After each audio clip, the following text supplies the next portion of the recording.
আসসালামু আলাইকুম প্রিয় অষ্টম শ্রেণীর শিক্ষার্থীরা। আমি তোমাদের বাংলা আনন্দ পাঠ বইয়ের ফিলিস্তিনের চিঠি, এটা তোমাদের ৩৯ পৃষ্ঠা। এই গল্পটা আমি তোমাদেরকে পড়াবো। এটা আসলে চিঠির ভাষায় লেখা একটা গল্প। খুবই আবেগময় একটা গল্প। এটা শুনলে অনেকের হয়তো হৃদয়ে রক্তক্ষরণ হবে, অনেকের চোখেও পানি আসতে পারে। এটা আমাদের ফিলিস্তিন আমাদের একটা আবেগের জায়গা। এটা লিখেছে ঘাসান কানাফানি। ঘাসান কানাফানি ফিলিস্তিনের একজন লেখক ছিলেন। তিনি এটা লিখেছেন পরবর্তীতে সিলেটের মানবেন্দ্র বন্দ্যোপাধ্যায়, তিনি ইউরোপে থাকতেন। তিনি এটাকে অনুবাদ করেছেন। অনুবাদের জন্য তিনি খুবই বিখ্যাত। তো আমরা এটা শিখবো ফিলিস্তিনের চিঠি। আসলে আমরা যখন এই ফিলিস্তিনের চিঠি এটার গল্পের যখন আমরা প্রশ্নের উত্তর লিখবো, তখন আমাদের মনে রাখতে হবে আমরা এখানে পত্র লেখক এবং তার বন্ধু, এভাবে আমরা লেখাগুলো লিখবো যে পত্র লেখক তার বন্ধুকে চিঠি লিখছে যে প্রিয় মোস্তফা। আসলে মোস্তফার কাছে চিঠি লিখছে। এটা সেই সময়কার কথা যখন ফিলিস্তিনের ভিতরে যখন ইসরায়েল যখন তাদের একটা দখলদার রাষ্ট্র প্রতিষ্ঠা করেছিল, তখন অনেকেই ফিলিস্তিন ছেড়ে বিভিন্ন কারণে সেখান থেকে তারা মিশরের কায়রো বিমানবন্দর হয়ে তারা কুয়েতে চলে গিয়েছিল। অনেকে সেখান থেকে পরবর্তীতে ইউরোপে চলে যায় এবং এবং তারা বিভিন্ন সেখান থেকে গাজা থেকে বের হয়ে ফিলিস্তিন থেকে বের হয়ে তারা আশপাশে অনেক রাষ্ট্রে তারা আশ্রয় নিয়েছিল। এরকম একটা কাহিনীর উপর বেস করে লেখা। পত্রলেখক তার বন্ধুকে চিঠি লিখছে যে প্রিয় মোস্তফা, এখনই তোর চিঠি পেলাম, তাতে তুই আমায় লিখেছিস যে তোর ওখানে থাকবার জন্য যা যা করা জরুরি ছিল সব তুই করেছিস। তার মানে পত্রলেখককে মোস্তফা চিঠি লিখেছিল যে সেখানে সে বলেছিল যে সে যেখানে থাকে আসলে সে ক্যালিফোর্নিয়াতে থাকে। তো ক্যালিফোর্নিয়াতে যাওয়ার জন্য তার বন্ধুর জন্য সে ব্যবস্থা করেছে, তার বন্ধু যেন ক্যালিফোর্নিয়াতে যায়। আসলে তুই করে ফেলেছিস। আমি এই খবরও পেয়েছি যে ক্যালিফোর্নিয়া বিশ্ববিদ্যালয়ে সিভিল ইঞ্জিনিয়ারিং বিভাগে আমাকে নেওয়া হয়েছে। তুই আমার জন্য যা করেছিস দোস্ত, সবকিছুর জন্য তোকে ধন্যবাদ, শুকরিয়া। তার মানে বন্ধু মুস্তফা পত্র লেখকের জন্য ক্যালিফোর্নিয়া বিশ্ববিদ্যালয়ের সিভিল ইঞ্জিনিয়ারিং ডিপার্টমেন্টে তার জন্য কথা বলেছে। সেখানেও তাকে নিয়েছে এই পত্র লেখককে, এবং সেখানে যাওয়ার জন্য ক্যালিফোর্নিয়া যাওয়ার জন্য সব রকম ব্যবস্থা করেছে মোস্তফা, এবং বন্ধুকে চিঠি লিখছে যে তার বন্ধু যেন সেখানে যায়। কিন্তু পত্র লেখক তার বন্ধুকে সেই কথার জবাবে চিঠি লিখছে যে তুই আমার জন্য যা করেছিস দোস্ত, সবকিছুর জন্য তোকে ধন্যবাদ, শুকরিয়া। তবে এটা নিশ্চয়ই তোর কাছে একটা অদ্ভুত ঠেকবে যে যখন আমি এই খবরটা দিব। তার মানে মোস্তফার কাছে অদ্ভুত ঠেকবে কোনটা? যখন আমি এই খবরটা দিব, না দোস্ত, আমি আমার মত পাল্টেছি। মানে তার মানে পত্র লেখক যেতে রাজি নন। আমি তোকে অনুসরণ করে সেই দেশে যাব না, যে দেশ শ্যামল সজল আর সুশ্রী সুন্দর সব মুখে ভরা, যেমন তুই লিখেছিস। মুস্তফা লিখেছিল এটা সবুজ শ্যামল দেশ, মানুষগুলো সুন্দর এবং সবকিছু ভালো একটা কান্ট্রি, ভালো একটা জায়গা। তোমরা জানো ক্যালিফোর্নিয়া হলো আমেরিকার একটা অঙ্গরাজ্য প্রদেশ, খুব ভালো একটা উন্নত একটা জায়গা। কিন্তু পত্র লেখক সেখানে যেতে রাজি নন। কেন যেতে রাজি নন এটার উপরে বেস করেই গল্পটা লেখা। না, আমি এখানেই থাকবো, কোনোদিন এদেশ ছেড়ে যাব না। আমি কিন্তু বড্ড অস্বস্তিতে আছি মোস্তফা। পত্রলেখক বড্ড অস্বস্তিতে আছে। কেন আছে? এর কারণ আছে। আমাদের জীবন আর কখনোই এক খাতে বয়ে যাবে না। আমরা হয়তো কখনো এক হতে পারবো না।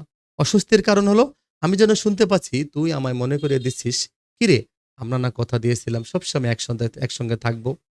তার মানে পত্রলেখক আর মোস্তফা তারা কথা দিয়েছিল তারা একসঙ্গে থাকবে। আমরা আমরা চিরকাল একসঙ্গে বলে উঠতাম আমরা বড়লোক হব, তারা একসঙ্গে থাকবে, বড়লোক হবে, আমাদের অনেক টাকা হবে। কিন্তু দোস্ত কিছুই আর আমার করার নেই। হ্যাঁ, আমার এখনো সেদিনটা মনে পড়ে, যেদিন কায়রোর বিমানবন্দরে দাঁড়িয়ে আমি তোর হাত চেপে ধরেছিলাম। তার মানে মুস্তফা যখন ১ম এ সে বিমানে করে চলে যাবে, তখন তার সাথে কথা হয়েছিল যে তখন কায়রোর বিমানবন্দরে আরকি তারা হাত চেপে ধরেছিল। তখন তারা কথা বলতেছিল। তো তুই বলছিলি আরকি, মানে মুস্তফা বলতেছিল, উড়োজাহাজ ছাড়বার আগে আরকি ১৫ মিনিট সময় আছে হাতে। এমন সময় হা করে আকাশে তাকিয়ে থাকিস না। তুই বলছিলি, মানে মুস্তাফা বলতেছিল, মানে পত্রলেখককে বলতেছিল, এগুলো বলছিল আগে যে উড়োজাহাজ ছাড়বার আগে আরো ১৫ মিনিট সময় আছে হাতে। অমন ভাবে হা করে আকাশে তাকিয়ে থাকিস না, পত্রলেখককে বলছিল মুস্তফা। শোন, পরের বছর তুই কুয়েত যাবি, মানে পরের বছর সে কুয়েত যাবে, এবার তো হলো মুস্তফা যাচ্ছে। তো তখন মুস্তফা যখন প্লেনে উঠবে তার আগে পত্রলেখকের সাথে কথা হয়েছিল এরকম। পত্রলেখক মুস্তফা তখন পত্রলেখককে বলেছিল, এমন করে হা করে থাকিস না, পরের বছর তুই কুয়েত যাবি, আমি এবারে যাচ্ছি, পরের বছর তুই যাবি। মাইনে যা পাবি তা যথেষ্ট টাকা বাঁচাতে পারবি, কারণ কুয়েতে গেলে একটা ভালো জীবন পাবে, সেখানে ভালো টাকা পাবে। কারণ ফিলিস্তিনের মাটি থেকে শিকড় উপড়াতে তাই যথেষ্ট, কারণ এখানে থেকে তো কিছু হচ্ছে না। তারপর ক্যালিফোর্নিয়া গিয়ে নতুন করে শিকড় পুঁতবি। তারপর আমরা কুয়েত থেকে সেখান থেকে আবার ক্যালিফোর্নিয়াতে যাব। সেখানে গিয়ে আমরা অনেক টাকা পয়সা কামাবো আরকি। আমরা একসঙ্গে সব শুরু করেছি, একসঙ্গে আমাদের চালিয়ে যেতে হবে। সেই মুহূর্তে আমি তোর ঠোঁটের দ্রুত নাড়াচাড়া দেখছিলাম মুস্তফা। তার মানে মুস্তফা এগুলো খুব দ্রুত দ্রুত গল্প পত্র লেখককে বলেছিল। তোর বলবার ধরনটা ছিল ওরকম যে দাড়ি কমা বাদ দিয়ে হর করে তোরে বলে চলা। মানে সে হর করে এগুলো বলে দিত। কিন্তু আবছাভাবে আমার কেন যেন মনে হচ্ছিল তোর এই পালনতে তুই পুরোপুরি সুখী না। মানে মুস্তফা সেগুলো খুবই দ্রুত বলতেছিল। সে স্পষ্ট ভাষায় বলতেছিল এগুলো। কিন্তু আবছাভাবে আমার কেন যেন মনে হচ্ছিল তোর এই পালনতে তুই পুরোপুরি সুখী না। আমি মুস্তফা যখন চলে যাচ্ছিল আসলে মুস্তফাও সুখী ছিল না। কারণ তারা ফিলিস্তিন ছেড়ে কেন যাচ্ছে? পালাবার ৩টে ভালো কারণ তুই দেখাতে পারিসনি। তার মানে পালানোর কোনো ভালো কোনো কারণ ছিল না। আমি সর্বক্ষণ এই আক্ষেপে ভুগেছি। কিন্তু সবচেয়ে স্পষ্ট চিন্তাটা ছিল এই গাজাকে ছেড়ে সবাই মিলে পালিয়ে যাই না কেন আমরা? পত্রলেখকের মনে হয়েছে আমরা কেন সবাই মিলে পালিয়ে যাই না? কেন যাই না? কেন পারি না? তোর অবস্থা অবশ্য ভালো হতে শুরু করেছিল। কারণ কুয়েতের শিক্ষা মন্ত্রণালয় থেকে তোকে কন্ট্যাক্ট দিয়েছিল। যদিও আমাকে দেয়নি। তার মানে মুস্তফাকে কুয়েতের শিক্ষা মন্ত্রণালয় কন্ট্যাক্ট দিয়েছিল। সেখানে কুয়েতের শিক্ষা মন্ত্রণালয়ে তার একটা কাজ হয়েছিল, চাকরি হয়েছিল। এজন্য সে সেখানে কাজ পেয়েছিল। তার অবস্থাটা একটু ভালো হয়েছিল। কিন্তু যে পত্রলেখক তার এই সমস্যা মানে তাকে আসলে কোনো দেয়নি। সে সুযোগটা পায়নি। যে দুরবস্থার দাবদার মধ্যে আমি গড়াগড়ি যাচ্ছিলাম সেটা যেন আর পাল্টাবেই না। তুই মাঝে, মাঝে আমাকে কিছু টাকা পাঠাতিস। তার মানে মুস্তফা তার বন্ধুর কাছে মাঝে, মাঝে টাকা পাঠাইতো। তার বন্ধু এখানে খুবই কষ্টে ছিল। তুই চেয়েছিলি আমি যেন ঋণ হিসেবেই তা গ্রহণ করি। কারণ তোর ভয় ছিল নয়তো আমি অপমানিত বোধ করব। আমার বাড়ির হালচাল তো তুই জানতিস। তুই জানতিস স্কুলের চাকরিতে আমি যে সামান্য মাইনে পেতাম তাতে আমার আম্মা, আমার ভাবি আর তার ছেলেমেয়ে সহ সংসারটা চালানো অসম্ভব ছিল। আমি পত্রলেখক তার মা, তার ভাবি এবং তার ভাবির যে সন্তান ছিল তাদের সাথে থাকতো। এবং সে একটা সামান্য স্কুলের কাজ চাকরি করত। সেখানে কিছু টাকা পেত, সংসার চলতো না। ওই তার বন্ধু যে মুস্তফা কুয়েতে থাকতো সেখান থেকে তাদের জন্য কিছু টাকা পাঠাইতো। পরবর্তীতে পরে কুয়েতের শিক্ষা মন্ত্রণালয় আমাকেও কন্ট্যাক্ট দিয়েছিল। তার মানে পরে কুয়েতের শিক্ষা মন্ত্রণালয় তাকেও কন্ট্যাক্ট দিয়েছিল। আমি তোকে সবকিছু জানিয়েই চিঠি লিখতাম। মাসের গোড়া থেকেই পরের মাস পয়লার জন্য একটা উগ্র বাসনা আমায় কুরে করে খায়। তার মানে কিভাবে মাসটা শেষ হবে, এই মাসটা যাবে, আরেকটা মাস আসবে। তার মাথায় বিভিন্ন রকম চিন্তা করতো কুয়েতে যখন ছিল। এই গল্পকথক পরবর্তীতে কুয়েতে যায়। কিন্তু কুয়েতে গিয়েও তার ভালো লাগতেছিল না। সেই বছরটার মাঝামাঝি ফিলিস্তিনে বোমা হামলা হয়। ফিলিস্তিনে একবার বোমা হামলা হয়। ঘটনাটা আমার রুটিন খানিকটা পাল্টে দিয়ে থাকবে। তবে সেদিকে নজর দেবার খুব একটা ফুরসত বা উপায় আমার ছিল না। এই ফিলিস্তিন পিছনে ফেলে রেখে আমি চলে যাব ক্যালিফোর্নিয়া। নিজেকে নিয়ে নিজে বাঁচবো। আমার এই হতভাগা বেচারের জীবন কত ভুগেছে, কত সয়েছে। এই পত্রলেখক তার জীবন অনেক কষ্টে গিয়েছে। তিনি অনেক কষ্টের পর এখন কুয়েতে আসতে পেরেছেন এবং পরবর্তীতে তিনি এখান থেকে ক্যালিফোর্নিয়াতে যাবেন। তার জীবনের সব সমস্যাগুলো দূর হবে। তার এগুলো ভাবনা ছিল। কারণ এই যে সে সময় যে ফিলিস্তিনে যে বোমা হামলা হয়েছিল সেটা নিয়ে তার তেমন মাথা ব্যথা ছিল না। আম্মা ভাবি আর তার বাচ্চাদের জন্য সামান্য টাকা পাঠাতাম আমি। ওই যে তার মা, ভাবি এবং বাচ্চারা, তার ভাবির যে বাচ্চারা ছিল তাদের জন্য টাকা পাঠাইতো সেখানে। মানে কুয়েত থেকে টাকা পাঠাইতো। সে তো কুয়েতে পরবর্তীতে গিয়েছিল, তাই না? কুয়েত থেকে টাকা পাঠাইতো পত্রলেখক। যাতে তারা কোনো ক্রমে টিকে থাকতে পারে আরকি। তবে এই শেষ বন্ধন আমি ছিঁড়ে ফেলে নিজেকে মুক্ত করে ফেলবো সবুজ ক্যালিফোর্নিয়ায়। তারপর তার বাসনা ছিল সে ক্যালিফোর্নিয়ায় চলে যাবে। এই হার, এই পরাজয়ের পচা গন্ধ থেকে বাঁচাবো নিজেকে। নিজেকে তিনি আর ব্যর্থ দেখতে চান না। পত্রলেখকের তার ভাবনা ছিল তিনি ক্যালিফোর্নিয়া গিয়ে উন্নত জীবন পাবেন। যে সহানুভূতি, যে সমব্যথা আমাকে আমার ভাইজানের বাচ্চা-কাচ্চাদের সঙ্গে আষ্টেপৃষ্ঠে বেঁধে রেখেছিল, তাদের আম্মা আর আমার আম্মা এরা কেউ কোনো কালে এই খাঁড়াই থেকে আমার উড়াল ঝাপকে কোনো মানে দিতে পারবে না। আসলে যে সহানুভূতি এবং সমবেতা আসলে জড়িয়েছিল তার ভাইয়ের সন্তানদের সাথে এবং তার ভাইয়ের স্ত্রী, তার তার নিজের মা। তো তিনি মনে করতেন যে এগুলো থেকে তার হয়তো কোনো মিনিং হবে না পরবর্তী জীবনে। তিনি চেয়েছেন যে কোনো একটা উন্নত জীবন। অনেকদিন কেটেছে আর এই পিছু টানা হেঁচড়া চলবে না। আমাকে পালাতে হবে। এসব অনুভূতি তার চেনা মুস্তফা। কারণ তোরও তো সত্যি এই অভিজ্ঞতা হয়েছিল। তার মানে মুস্তফারও একই রকম ফিলিং হয়েছিল। মুস্তফা সবকিছু ফেলে ক্যালিফোর্নিয়ায় চলে গিয়েছিল। এই পত্র লেখক তিনিও চেয়েছিলেন যে সবকিছু ফেলে তিনি ক্যালিফোর্নিয়া গিয়ে উন্নত জীবনযাপন করবেন। যখন আমি জুন মাসে ছুটিতে গেলাম, তার মানে সে একটা ছুটি পেয়েছিল। যখন কুয়েতে ছিল আরকি সেখান থেকে একটা ছুটি পেয়েছে। যখন আমি জুন মাসে ছুটিতে গেলাম, আমার যাবতীয় পার্থিব সম্পত্তি জড়ো করলাম এক জায়গায়। মধুর পলায়নের জন্য উদ্বেল হয়ে উঠলাম। মানে পলায়ন করব। কোথায়? ক্যালিফোর্নিয়ায় চলে যাব। টাকা পয়সা দরকার সেখানে যাওয়ার জন্য। কিন্তু কি সেই অস্পষ্ট আবছা যা কোনো লোককে তার পরিবারের কাছে টেনে নিয়ে আসে? মুস্তফা আমি তা জানি না। মুস্তফার কাছে লিখতেছে, আমি শুধু জানি আমি আম্মার কাছে গিয়েছি আমাদের বাড়িতে সেদিন সকালবেলায়। মানে এই পত্র লেখক তিনি তার মার কাছে আসছেন এবং তাদের সবার সাথে তিনি দেখা করবেন, লাশ দেখাটা করবেন। তিনি মার সাথে দেখা করলেন। আমি যখন গিয়েছি তখন আমার ভাবি, আমার মরহুম ভাইজানের স্ত্রী, তার ভাই মারা গিয়েছিল, তার মরহুম ভাইজানের স্ত্রী আমার সঙ্গে দেখা করলো। আর ফুপিয়ে বলল, একটু কেঁদে কেঁদে বলল, তার মেয়ে নাদিয়া জখম হয়ে গাজার হাসপাতালে আছে, আমাকে দেখতে চায়। তার ভাতিজি ছিল নাদিয়া, নাদিয়া তাকে দেখতে চায়, তার চাচাকে দেখতে চায়। আমি কি তাকে দেখতে যাব সেদিন সন্ধ্যাবেলা? তখন তার চাচার মনে হয়েছে যে সে দেখতে যাবে কিনা, পত্রলেখকের মনে হয়েছে দেখতে যাবে কিনা। তোর মনে আছে নাদিয়াকে? সে তার বন্ধুকে বলতেছে, মুস্তফাকে বলতেছে, মুস্তফা মনে আছে নাদিয়াকে? ওই যে ১৩ বছর বয়স, আমার ভাইয়ের মেয়ে, তার মানে নাদিয়ার বয়স ছিল ১৩ বছর। সেদিন সন্ধ্যায় আমি ১ পাউন্ড আপেল, ১ পাউন্ড মানে কেজির কম আর কি, ১ পাউন্ড আপেল কিনে নিয়ে নাদিয়াকে দেখতে হাসপাতালের উদ্দেশ্যে বেরিয়ে পড়লাম। আমি জানতাম কিছু একটা রহস্য আছে। আমার আম্মা আর আমার ভাবি আমার কাছে যা চেপে গিয়েছে। এই বোমা হামলার খবর কিন্তু সে আগেই জানতো, আগেই শুনেছিল। তারপরে তারা কেউ তাকে তেমন কিছু বলেনি। সে তো টাকা পাঠাইতো তাদের কাছে, পরিবারের কাছে টাকা পাঠাইতো। কিন্তু আজকে সে যখন চলে যাবে ক্যালিফোর্নিয়ায়, সেজন্য সে সবার সাথে লাশ দেখা করতে আসছে। এখন সে নাদিয়াকে হাসপাতালে দেখতে যাবে। আমার আম্মা আর আমার ভাবি আমার কাছে যা চেপে গিয়েছে, এমন একটা কিছু আছে যা তারা মুখ ফুটে বলতে পারছে না।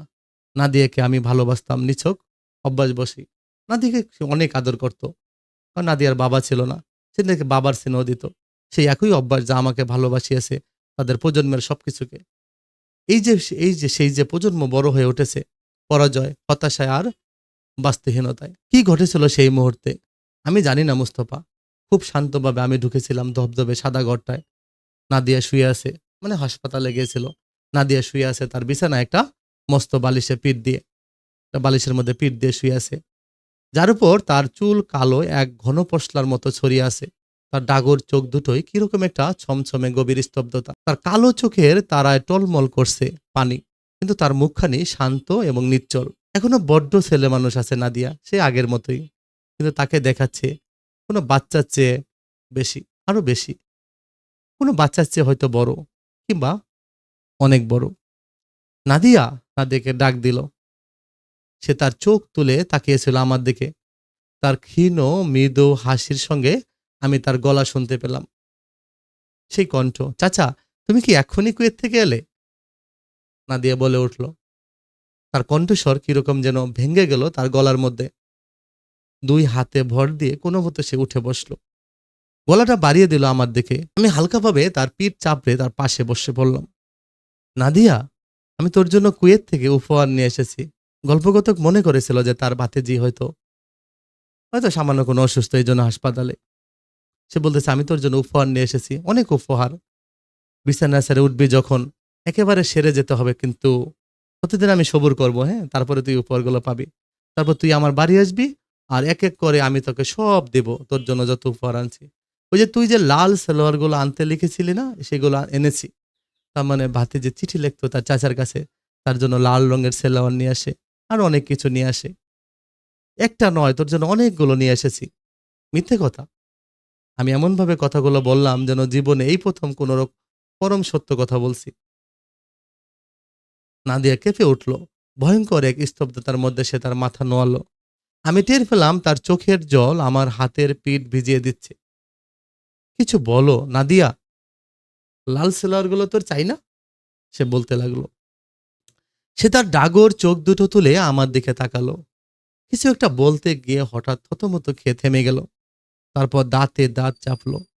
আমি তার গলা শুনতে পেলাম আবার, অনেক দূর থেকে ভেসে আসছে, চাচা। সে তার হাত বাড়িয়ে দিল, আঙ্গুল দিয়ে তুলে ধরলো গায়ের সাদা চাদর। আঙ্গুল তুলে দেখালো তার পা উরুর কাছ থেকে কেটে বাদ দেওয়া হয়েছে। তার মানে ওই যে বোমা হামলা হয়েছিল তখন নাদিয়ার পা উড়ে গেছে। দোস্ত মুস্তফা, এই যে একটা মনের মধ্যে আবেগ, যন্ত্রণা, রক্তক্ষরণ, হৃদয়ে রক্তক্ষরণ, এটা পত্রলেখক মুস্তফার কাছে লিখতেছে এই কথাগুলো। দোস্ত মুস্তফা, আমি কোনোদিন নাদিয়ার পা দুটো ভুলবো না, উরুর কাছ থেকে কাটা। না, হাসপাতাল থেকে সেদিন আমি বেরিয়ে গিয়েছিলাম, হাতের মধ্যে মুঠো করা 2টি পাউন্ড নাদিয়াকে দেবে বলে এনেছিলাম। ওই যে আপেল নিয়ে গেছিল নাদিয়ার জন্য, সেটা দিবে নাদিয়াকে। জল জলে সূর্য রাস্তা ভরিয়ে দিয়েছে টকটকে রক্তের রঙে। এই ফিলিস্তিন সবকিছু দপদপ করছে বিষাদে। এই ফিলিস্তিনের হৃদয়ে অনেক কষ্ট, যন্ত্রণা, মনস্তাপে, যা শুধুই কোনো রোদনের মধ্যে আবদ্ধ নয়। রোদন রোদন মানে চিৎকার, আহাজারি, কান্নাকাটি। যুদ্ধের আহ্বান বিষাদ, যুদ্ধের এই আহ্বান, যুদ্ধের এই ডাক অনেক বিষাদ, যেটা হৃদয়ে রক্তকরণ নিয়ে আসে। তারও বেশি এজন্য কাটা পা ফিরে পাবার জন্য একটা প্রচন্ড দাবি। তার মানে এই যে নাদিয়ার যে পা নেই, এটার জন্য একটা আহ্বান, এটার জন্য পত্র লেখককে হৃদয়ে একটা অন্তর্জ্বালা সৃষ্টি করেছে।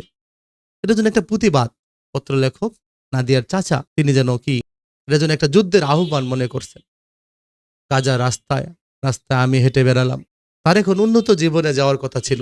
তিনি ক্যালিফোর্নিয়াতে চলে যাবেন, উন্নত জীবন পাবেন। কিন্তু এই দৃশ্য দেখে তিনি আর যেন কিছুই করতে পারতেছিলেন না। গাজা রাস্তা রাস্তা আমি হেঁটে বেড়ালাম, চোখ ধাঁধানো আলয় পড়া সব রাস্তা। ওরা আমাকে বলেছে নাদিয়া তার পা হারিয়েছে যখন সে ঝাঁপিয়ে পড়েছিল তার ছোট ছোট ভাই বোনদের উপর। তাদের ঢেকে দিয়েছিল নিজের ছোট্ট শরীরটা দিয়ে। নাদিয়া তার ছোট ভাই বোনদের বাঁচানোর জন্য নিজের শরীর দিয়ে তাদেরকে আগলে রেখেছিল বোমা আর আগুন থেকে তাদের বাঁচাতে। যে আগুনের হিংস্র থাবা তখন বাড়িটায় পড়েছিল। নাদিয়া নিজেকে বাঁচাতে পারত, সহজেই সে ছুটে পালিয়ে যেতে পারত, লম্বা লম্বা পা ফেলে রক্ষা করতে পারত তার পা। কিন্তু সে তা করেনি। কেন করেনি? নাদিয়া সেটা কেন করেনি? নাদিয়া তো পারত নিজেকে বাঁচাতে। কোন আকর্ষণের কারণে, কোন টানের কারণে সেটা পারেনি? তার ছোট ভাই বোনদের ফেলে রেখে চলে যেতে পারেনি। না মুস্তফা, দোস্ত আমার, আমি ক্যালিফোর্নিয়া যাব না। আমি এদেরকে ফেলে চলে যেতে পারি না। তাতে আমার কোনো খেদ নেই, কোনো আক্ষেপ নেই, কোনো কষ্ট নেই। আমি যে উন্নত জীবন হারাবো আমার মনে কোনো কোনো কষ্ট হবে না। আমার চাই না উন্নত জীবন। ছেলেবেলায় একসঙ্গে আমরা যা শুরু করেছিলাম তাও আমরা শেষ করব না। সে আবছা মতো অনুভূতি যা তুই গাজা ছেড়ে যাওয়ার সময় অনুভব করেছিলি, সেই ছোট্ট বোটটাকে বিশাল হয়ে গড়ে উঠতে দিতে হবে তোর ভিতর। ছড়িয়ে পড়তে দিতে হবে তাকে।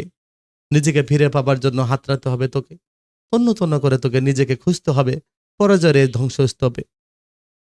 আমি চাই না হয়তো সে সম্পর্কটাও ছিন্ন করতে, কিন্তু আমি চাই তোর মনের এই বোটটাকে তুই যেন আগলে রাখিস। কিন্তু আমি এই গাজা ছেড়ে যেতে পারবো না। আমি তোর কাছে যাব না মুস্তফা। তুই আমাদের কাছে ফিরে আয়। ওই আহ্বান, ওই সারা, বন্ধু আমি তোর কাছে লিখছি, ফিরে আয় মুস্তফা। নাদিয়ার কাটা পা দুটি দেখে শিখতে, ফিরে আয় জানতে কাকে বলে জীবন, অস্তিত্বের মূল্য কি আর কতটা। ফিরে আয় মুস্তফা, দোস্ত আমার, ফিরে আয়। আমরা সবাই তো তোর জন্য অধীর অপেক্ষা করে আসছি। তার মানে এই হলো ফিলিস্তিনের নাগরিকের প্রত্যেকটা মানুষের জীবন। আমরা কথায় কথা বলি তারা কেন জীবন দেয়, কেন হামার যোদ্ধারা লড়াই করে, কেন তারা জীবন দেয়? আসলে এই জন্যই তারা জীবন দেয়। তারা তাদের অস্তিত্ব রক্ষায় জীবন দেয়। তারা তাদের পূর্বপুরুষদের, তাদের পরিবারের সদস্যদের জন্য জীবন দেয়। তারা তাদের দেশের মাটি রক্ষায় জীবন দেয়। আমরা কি পারি না তাদের জন্য এতটুকু একটু সহানুভূতি দেখাতে? আসলে ঘাসেন কানাভানি প্রখ্যাত ফিলিস্তিনি কথা সাহিত্যিক ছিলেন। তিনি তার হৃদয়ের কথাগুলো লিখে গিয়েছেন, পত্রের ভাষায় লিখে গিয়েছেন। মূল ভাবটা দেখো, এটি পত্রের ভাষায় রচিত একটা অনুবাদমূলক গল্প। ইসরায়েলের আক্রমণে বিপর্যস্ত ফিলিস্তিনের মর্মান্তিক চিত্র প্রকাশিত হয়েছে। বন্ধু মোস্তফাকে সম্বোধন করে লেখা এই চিঠিতে দেখা যায় যুদ্ধ বিধ্বস্ত ফিলিস্তিন ছেড়ে সুন্দর সুখী জীবনের প্রত্যাশায় মুস্তফা প্রথমে কুয়েত, পরে ক্যালিফোর্নিয়ায় চলে যায়। চিঠির লেখককেও ক্যালিফোর্নিয়া বিশ্ববিদ্যালয়ে যাওয়ার ব্যবস্থা গ্রহণ করে আমন্ত্রণ জানায় মুস্তফা। অনেক দ্বিধাদ্বন্দ্বের পর বিপন্ন ফিলিস্তিন ছেড়ে যাওয়ার সিদ্ধান্ত নেন পত্রলেখক। কিন্তু করুণ এক অভিজ্ঞতা তাকে আমূল বদলে দেয়। সে ফিলিস্তিন ছাড়ার পূর্বে নিজের মা ভাবির সঙ্গে দেখা করতে এসে জানতে পারে তার নিহত ভাইয়ের মেয়ে নাদিয়া বোমার আঘাতে আহত হয়ে হাসপাতালে চিকিৎসাধীন। লেখক তাকে দেখতে যায়। নাদিয়ার মনকে প্রফুল্ল করার জন্য বলে তার চাওয়া অনেকগুলো লাল সালোয়ার সে নিয়ে এসেছে। সুস্থ হয়ে ঘরে ফিরলেই নাদিয়া এগুলো দেখতে পাবে। একথা শুনে নাদিয়ার চোখ ভিজে যায়। সাদা চাদর তুলে দেখায় তার 2 পা কেটে ফেলা হয়েছে। এই দৃশ্য লেখকের মনকে সম্পূর্ণ বদলে দেয়। সে সিদ্ধান্ত নেয় ফিলিস্তিন ছেড়ে সে কোথাও যাবে না। বন্ধুকে আহ্বান করে দেশে ফিরে আসার জন্য। যুদ্ধ বিধ্বস্ত দেশ ও সংকটাপন্ন স্বজনদের ফেলে রেখে স্বার্থপরের মতো অন্য দেশে পালিয়ে যাওয়ার মধ্যে কোনো মহত্ব নেই। এই গল্পের ভিতর দিয়ে উঠে এসেছে দেশ ও স্বজনের বিপদে পাশে দাঁড়ানোই মানুষের প্রকৃত দায়িত্ব। প্রিয় শিক্ষার্থী, তোমরা গল্পটা ভালো করে পড়বা। এরপরে তোমরা 2-1টা প্রশ্ন দেখবা ক খ। তোমরা 2-1টা প্রশ্ন যদি পড়ো ক খ, তাহলে দেখবা তোমাদের এটা এই সম্পর্কে ধারণা হয়ে গেছে, তোমরা লিখতে পারবা। আর মূল ভাবটা ভালো করে মনে রাখবা, এবং যাদের বানানের সমস্যা তোমরা দেখে দেখে মূল ভাবটা লিখবা। ওকে? আর তোমরা যারা আমার চ্যানেলটা সাবস্ক্রাইব করনি তোমরা সাবস্ক্রাইব করে রাখবা। ভালো থেকো।